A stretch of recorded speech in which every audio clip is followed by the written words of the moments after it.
মঙ্গল 13ই মে নক্ষত্র পরিবর্তন করছে। 13ই মে থেকে 6 জুন পর্যন্ত অশ্লেষা নক্ষত্রে থাকবে। আর মঙ্গল বর্তমানে কর্কট রাশির উপর নীচ অবস্থায় অবস্থান করছে। আগে পুষ্যা নক্ষত্রে ছিল, শনির নক্ষত্রে। এবার অশ্লেষা নক্ষত্র, যেটা হচ্ছে বুধের নক্ষত্র, এই নক্ষত্রে মঙ্গল এবার অবস্থান করবে। তো মঙ্গলের তো একটা নীচ প্রভাব রয়েছে। তো এই অবস্থান কর্কট রাশির ক্ষেত্রে কি প্রভাব পড়বে, এই বিষয়ে আজকে আপনাদের সামনে তুলে ধরব। কর্কট রাশির এই সময়কালে কোন দিক থেকে লাভবান হবে, কোন দিক থেকে সাবধানে থাকতে হবে এবং কোন বিশেষ উপাচার করতে হবে যার ফলে এই গোচরের যেন ভালো ফল পায়, এটা আজকে তুলে ধরব। তবে অনুষ্ঠানটি শুরু করার আগে সমস্ত দর্শক বন্ধুদের কাছে নমস্কার জানাচ্ছি এবং তার সাথে বলবো, যারা বহুদিন ধরে আমাদের অনুষ্ঠান দেখছেন, এখনো পর্যন্ত হয়তো কৌতূহলবশত সাবস্ক্রাইব করেননি, তাদের কাছে বিশেষভাবে বলবো চ্যানেলটিকে সাবস্ক্রাইব করার জন্য। যদি ভালো লাগে তাহলে লাইক, শেয়ার, কমেন্ট অবশ্যই করবেন। তবে আমি কোনো রকমভাবে কোনো দর্শক বন্ধুকে বিভ্রান্তের মধ্যে রাখতে চাই না। এটা গ্রহদের গোচরের উপরই আলোচনা করা হচ্ছে, কারো কোনো রকম ব্যক্তিগত কুষ্টি ধরে আলোচনা নয়। আর এর ফল আপনারা চন্দ্র রাশি কিংবা লগ্ন হিসাবেও দেখতে পারেন। কর্কট রাশি হচ্ছে কি জলতত্ত্ব রাশি, আর মঙ্গল হচ্ছে কি অগ্নিতত্ত্ব। তো কর্কট রাশির ক্ষেত্রে মঙ্গল গ্রহ পঞ্চম ঘরের অধিপতি এবং কর্মের ঘরের অধিপতি রাশির উপর অবস্থান করছে। যদিও সম্পর্ক মিত্রতা, কিন্তু মঙ্গল এই কর্কট রাশিতে এসে নীচ হয়ে যায়। কে তো ভাবুক প্রধান রাশি এই কর্কট রাশি, ভাবনায় ডুবে থাকে। তার মধ্যে আবার এই মঙ্গলের অবস্থান, মঙ্গল হচ্ছে কি অত্যধিক সাহস, ক্রোধ, জেদ, একটুতে রেগে যাওয়া, বাকবিতণ্ডায় জড়িত হয়ে যাওয়া। রাজা হচ্ছে সূর্য, রাজা সবসময় ভেবেচিন্তে কাজ করবে, প্রমাণ সবুত নিয়ে কাজ করবে, তারপরেই কিন্তু বিচার দিবে। আর মঙ্গলের তো সেই অবস্থা না, মঙ্গল একটুতে অধৈর্য হয়ে যায়। মঙ্গল হচ্ছে সেনাপতি, একটুতে রেগে যাবে, ওর কাছে বিচার টিচার বলে কিছু নাই, আগে ভিড়ে যাবে, আগে মেরে দিবে, তারপরে যা হবার হবে, বিচার তারপরে। এরকম কিন্তু হয় মঙ্গলের। এবং মঙ্গল এই যে রাশির উপর অবস্থান করছে, রাশির উপর তো একটা প্রভাব থাকছেই কর্কট রাশির। তবে ভাবুক প্রধান রাশি এই কর্কট রাশির উপর মঙ্গলের অবস্থান, বিভিন্ন দিক থেকে আবার লাভও হচ্ছে এই কর্কট রাশির ক্ষেত্রে। তো এই মঙ্গলের এবার নক্ষত্র পরিবর্তন হচ্ছে। তো মঙ্গলের নক্ষত্র পরিবর্তন 13ই মে হচ্ছে, তার সাথে বহু পরিবর্তন এই কর্কট রাশির ক্ষেত্রে হতে যাচ্ছে। এই মে মাসে অনেক পরিবর্তন, দেবগুরু বৃহস্পতির পরিবর্তন, তারপরে সূর্যের পরিবর্তন হবে। সূর্য উচ্চ ঘর থেকে বেরিয়ে একদম চলে আসবে বৃষ রাশিতে, যেটা হচ্ছে লাভের ঘর। আবার বৃষ রাশি থেকে দেবগুরু বেরিয়ে চলে আসবে একদম দ্বাদশ ঘরে চলে আসবে। শুক্রদেবও নক্ষত্র পরিবর্তন করবে 15 তারিখে। 15 তারিখে শুক্র চলে আসবে রেবতী নক্ষত্রে, ভাগ্যের ঘরে উচ্চ অবস্থায় অবস্থান করছে শুক্র। চতুর্থ ঘর এবং একাদশ ঘরের অধিপতি হয়ে ভাগ্যের ঘরে অবস্থান করছে উচ্চ অবস্থায়। এই অবস্থানও এই কর্কট রাশির ক্ষেত্রে ভালো। শনি অবস্থান করছে এই ভাগ্যের ঘরে, রাহু রয়েছে, আবার রাহু কেতুর পরিবর্তন রয়েছে, অনেক পরিবর্তন রয়েছে এই কর্কট রাশির ক্ষেত্রে, যেগুলো পজিটিভের দিকেই যাচ্ছে। তবে রাহু পরিবর্তন আর কেতুর পরিবর্তন কিছুটা ডিস্টার্ব হলেও এখানটাতে দেবগুরু আবার যথেষ্ট ভালো করবে। তো যাই হোক, সেই সময়টা আসেনি, সেই সময় আবার তুলে ধরবো কোন দিক থেকে লাভ হবে, ক্ষতি হবে কর্কট রাশির ক্ষেত্রে। তো কর্কট রাশির ক্ষেত্রে এই যে নক্ষত্র অশ্লেষা নক্ষত্র, এই অশ্লেষা নক্ষত্র হচ্ছে বুধের নক্ষত্র, যার 4টি চরণই কিন্তু এই কর্কট রাশির উপর পড়ছে। তো কর্কট রাশি হচ্ছে জলতত্ত্ব ভাবুক রাশি, আর এই অশ্লেষা নক্ষত্র হচ্ছে বুধের নক্ষত্র। তো বুধের এই যে নক্ষত্র, এই নক্ষত্র কিন্তু অনেক গুণ রয়েছে, সেগুলো কিন্তু কর্কট রাশিকে বুঝতে হবে। অশ্লেষা নক্ষত্র একটা জেদি নক্ষত্র, এবং এই নক্ষত্রের যে আমাদের জ্যোতিষশাস্ত্রের সিম্বল দিয়েছে সেটা হচ্ছে কি একটা বেরি ধরা সাপ। একটা বেরি ধরা সাপের মধ্যে বিভিন্ন রকম চরিত্র বৈশিষ্ট্য তুলে ধরেছে প্রকৃতি, আমাদের জ্যোতিষশাস্ত্র কিন্তু তুলে ধরেছে। বুধ হচ্ছে কি ম্যানেজমেন্টের কারক, চতুরতার কারক, ব্যবসার কারক। আর অশ্লেষা নক্ষত্র এখানটাতে এই জিনিসটাই বুঝাচ্ছে কর্কট রাশির ক্ষেত্রে যে ভাবনার মধ্যে থেকে সবাইকে সবকিছু দিয়ে দাও, এটা কিন্তু চলবে না। কারণ কর্কট রাশির কিন্তু এটাই সব থেকে মাইনাস পয়েন্ট। যেহেতু কর্কট রাশিকে বলা হয় কি যে পরিশুত্র জল, যে জল পান করে তৃষ্ণা মিটানো হয়, এবং এই যে জলতত্ত্ব রাশি, জলতত্ত্বের মধ্যে তো আবার বৃশ্চিক রাশিও পড়ছে। বৃশ্চিক রাশিকে বলা হচ্ছে বদ্ধ জল। তারপর হচ্ছে মীন রাশি, মীন রাশিকে বলা হচ্ছে অথৈ সমুদ্র, যে জল পানের যোগ্য না কিন্তু জীবন ধারণের যোগ্যই হচ্ছে এই কর্কট রাশি। মায়ের সংজ্ঞা দেওয়া হয়েছে, তো একটা মায়ের মধ্যে কি থাকবে? সবসময় তো মায়া মমতা ভাবনা কেউ এসে তো না করতে পারবে না, কারণ মায়ের যে আঁচল তার নিচেই তো স্বর্গ। তো এই যে অশ্লেষা নক্ষত্র, এইখানটাতে কিন্তু এই জিনিসটা বুঝাচ্ছে যে একটা বেরি ধরা যে সাপ, যে তুমি সব কিছু দিতে পারবা না, তুমি আবেগবশত ভাবনার বশত তুমি দিয়ে দিবা, সেটা কিন্তু চলবে না। অশ্লেষা নক্ষত্র যেহেতু জেদ, এবার সন্তান কি করবে? জেদ করবে তো আমাকে দাও বা আমার জিনিস আমি ছাড়বো না। এটা কিন্তু এই কর্কট রাশিতে বুঝাচ্ছে অশ্লেষা নক্ষত্র, যে তুমি ভাবনার চোটে কাউকে কোনো কিছু দিতে পারবা না এবং পরিস্থিতির মধ্যে থেকেই তোমাকে আচরণ করতে হবে। কারোর উপর তোমাকে এই সময় ভরসা করা যাবে না। নিজেরটা নিজেকেই মনে করতে হবে, নিজেরটা নিজেকেই মনে করে নিতে হবে যে তুমি দিয়ে দিলা, ওর প্রয়োজন, তোমার প্রয়োজনে সে আসবে না, তুমি দিয়ে ছেড়ে দিলা, তাহলে কিন্তু হবে না। তোমাকে এই জায়গাটা মেনটেন করতে হবে। নিজের জিনিস অপরকে দিয়ে বিতরণ করে দিয়ে তারপর যে একটা পস্তানো, এটা কিন্তু চলবে না। এটা কিন্তু অশ্লেষা নক্ষত্র বুঝাচ্ছে এই কর্কট রাশির ক্ষেত্রে, যে 4টি চরণ এই কর্কট রাশির ক্ষেত্রে পড়ছে। এবং এই যে সাপের একটা চরিত্র, বেরি ধরা সাপ, এই সাপের কিন্তু বিশেষ একটা বৈশিষ্ট্য স্বভাব এইখানটাতে তুলে ধরা হয়েছে। কর্কট রাশির ক্ষেত্রে যে বুধের এই নক্ষত্র, বুধ হচ্ছে কি বালক, বুধ হচ্ছে কি যুবরাজ। একটা বালক যদি একটা কোনো খেলনা নিয়ে খেলা করে, তো তার হাত থেকে যদি কোনো সেই খেলনাটাকে কেড়ে নেওয়া যায়, তাহলে কি করবে? সে তো কাঁদবে, কান্নাকাটি করবে, জেদ ধরবে যে আমাকে সেই জিনিসটা ফিরিয়ে দাও। যতক্ষণ পর্যন্ত ফিরিয়ে দিবে না ততক্ষণ পর্যন্ত জেদ থাকবে। তো সেই জিনিসটা কিন্তু এই নক্ষত্র থেকে একটা দৃঢ় মনোভাব, দৃঢ় ব্যক্তিত্ব, নিজের পজিশন নিয়ে নেওয়া, নিজের হকের জিনিস, যার জন্য কিন্তু এই রকম মনোভাব প্রকাশ করছে এই অশ্লেষা নক্ষত্র কর্কট রাশির ক্ষেত্রে। এবং প্রকৃতি ঈশ্বর এদেরকে কিন্তু সেই অ্যাডভান্স জিনিসটাও দিয়েছে, বোঝার ক্ষমতাও দিয়েছে। এরা যার মানে যাদের উপর দৃষ্টি দিবে তাকে কিন্তু একদম স্ক্যানার করে নেবে। তার হৃদয়ের মনোভাব, তাকে পর্যবেক্ষণ করার ক্ষমতা, অনুধাবন করার যে একটা বিশেষ ক্ষমতা, সেটা কিন্তু এরা সহজেই বুঝতে পারে। এবং বুধ হচ্ছে কি ম্যানেজমেন্ট করার ক্ষমতা, চতুরতার কারক, ব্যবসার কারক, যার জন্য বুধ এই নক্ষত্রে কিন্তু যথেষ্ট ভালো ফল দেয়। যে সামনের থাকা ব্যক্তিকে এমনভাবে অভিভূত করতে পারবে যে সে মানে মুগ্ধ হবে, এক কথায় বলতে গেলে। অশ্লেষা নক্ষত্র হচ্ছে এমন একটি নক্ষত্র, এই নক্ষত্র যে খুবই বুদ্ধিসম্পন্ন। এই সময় এই নক্ষত্র বড় বড় ব্যক্তিত্বের মধ্যে দেখা দেয়, বড় বড় উকিল, সিএ, ব্যবসায়িক টাইফুন, প্রচুর অর্থের মালিক এই নক্ষত্রে কিন্তু জন্মায়। দেখা যায় এদের জন্মকুষ্ঠিতে দেখা যায়। অশ্লেষা নক্ষত্রের অধিপতি দেবতা হচ্ছে কি নাগ দেবতা। কর্কট রাশিতে এর বিস্তার হচ্ছে 16.40 ডিগ্রি থেকে 30 ডিগ্রি পর্যন্ত হয়। এবং এর যে গণ দিয়েছে আমাদের জ্যোতিষশাস্ত্র মতে, এর গণ হচ্ছে কিন্তু রাক্ষসগণ। এবং এদের যে পুরুষার্থ, এদের কিন্তু পুরুষার্থ মেন জিনিসটা উঠে আসে, সেটা কিন্তু সাধনা উঠে আসে, ধর্মের দিকে বিশেষ এদের রুচি থাকে।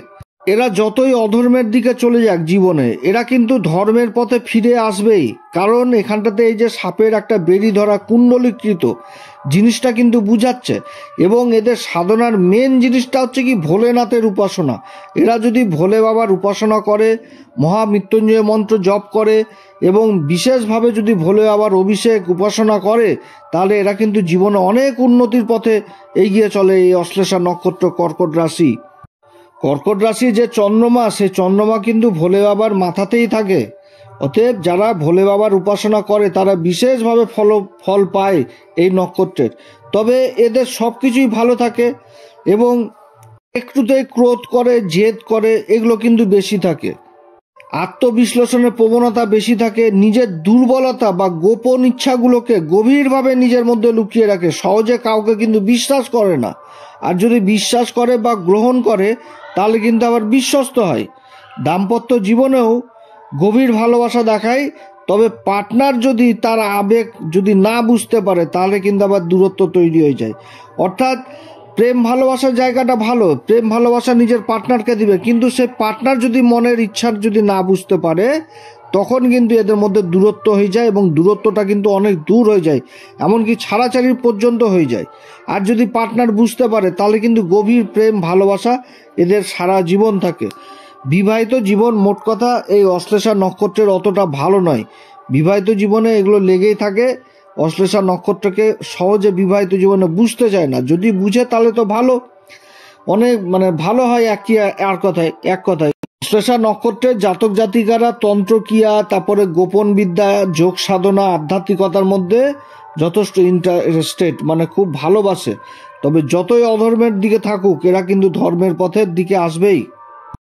তো এই অশ্লেষা নক্ষত্রে এবার মঙ্গলের অবস্থান, তো এখানটাতে মঙ্গল থাকা খুবই ভালো ফল পেতে যাচ্ছে এই কর্কট রাশি। এই সময় নিচ অবস্থাতে মঙ্গল থাকলেও এই সময় মঙ্গলের অবস্থান যথেষ্ট ভালো অবস্থান কর্কট রাশির ক্ষেত্রে।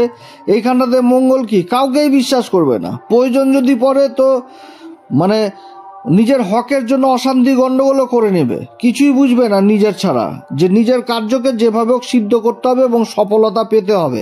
মঙ্গলের কিন্তু এটাই বুঝাচ্ছে মঙ্গলের অবস্থান, কারণ মঙ্গল তো সেনাপতি আর রাশি হয়ে গেছে কি জলতত্ত্ব, রাশির উপরে নিচ অবস্থায় থাকছে। ক্রোধ জেদ আরও তো জেগে গেল এই অশ্লেষা নক্ষত্রে, একটা দৃঢ় ব্যক্তিত্ব দৃঢ় মনোভাব উঠে আসছে এই অশ্লেষা নক্ষত্রে। মঙ্গলের এই অবস্থান কর্কট রাশির ক্ষেত্রে কিন্তু যথেষ্ট ভালো হতে যাচ্ছে। দেখতে হবে, আমি তো গ্রহের গোচর সম্পর্কে আলোচনা করছি, এবার কারো জন্মকুষ্ঠিতে দেখালো মঙ্গল খারাপ অবস্থায় বা অন্যান্য গ্রহ খারাপ অবস্থায় রয়েছে, অতএব তাদের কিন্তু জ্যোতিষীয় পরামর্শ দরকার রয়েছে। যাদের জন্মকুষ্ঠিতে খারাপ অবস্থান রয়েছে তারা অবশ্যই ভালো লোকের কাছে পরামর্শ নেবেন, জ্যোতিষীয় পরামর্শ নেবেন, কারণ গ্রহদের যে অবস্থান যথেষ্ট ভালো হতে যাচ্ছে এই সময়কালে। তো যাই হোক, মঙ্গলের তো 3টি দৃষ্টি, চতুর্থ দৃষ্টি পড়ছে একদম ভূমি ভবন, যেটা চতুর্থ ঘর এই তুলা রাশিতে পড়বে।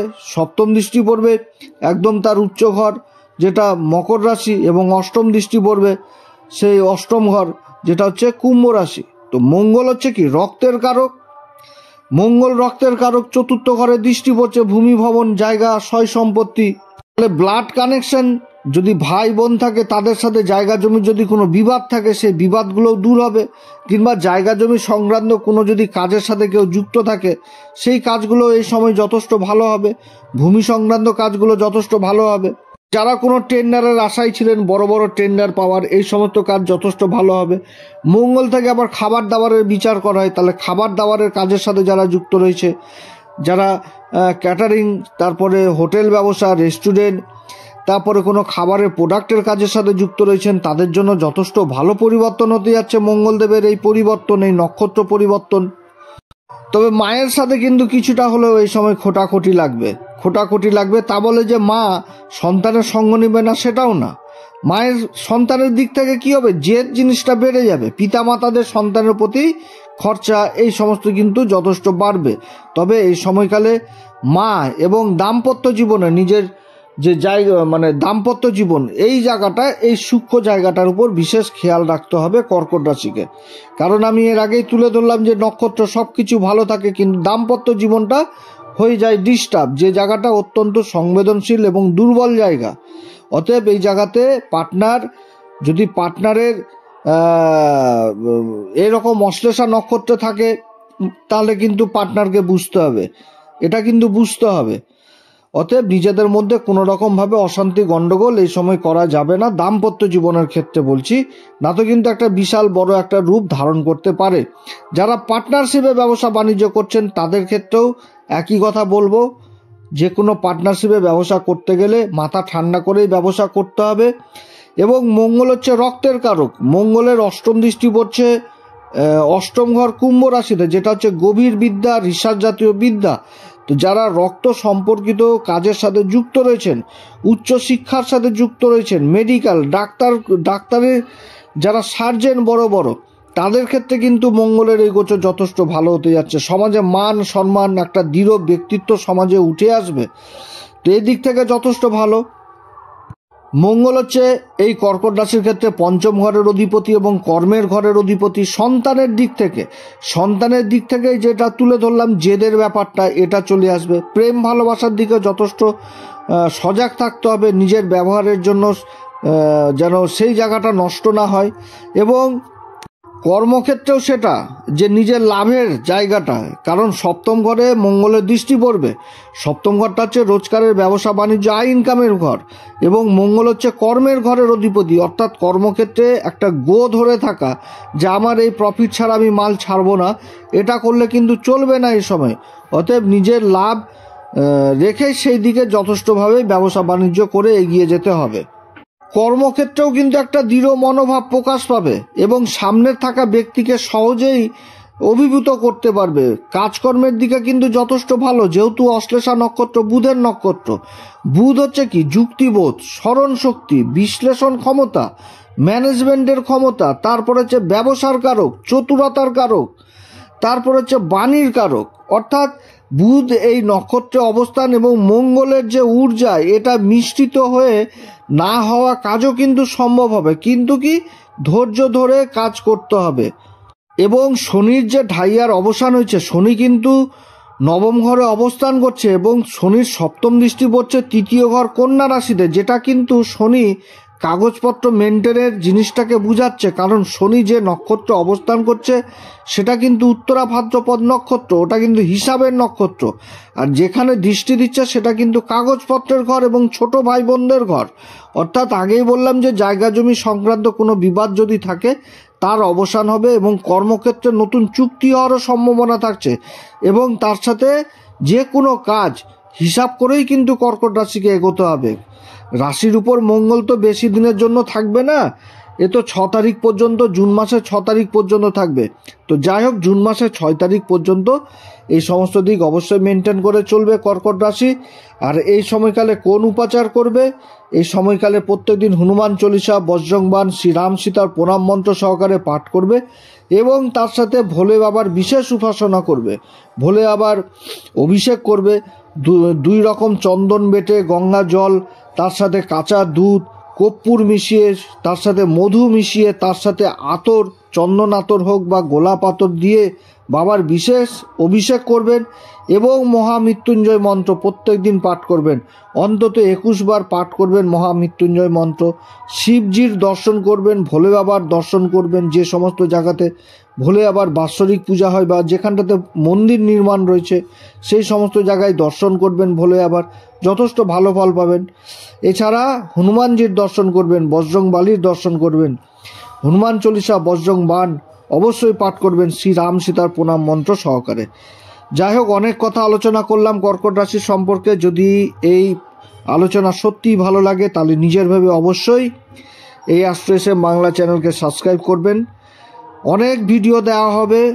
ইউটিউবের যুগে বহু লোকেই বহু রকমভাবে চ্যানেলে কথা বলছেন, হয়তো আমার কথা হয়তো আপনারা যদি না সাবস্ক্রাইব করেন, এত ভিড়ের মধ্যে আমার চ্যানেল হয়তো লুকিয়েই থেকে গেল।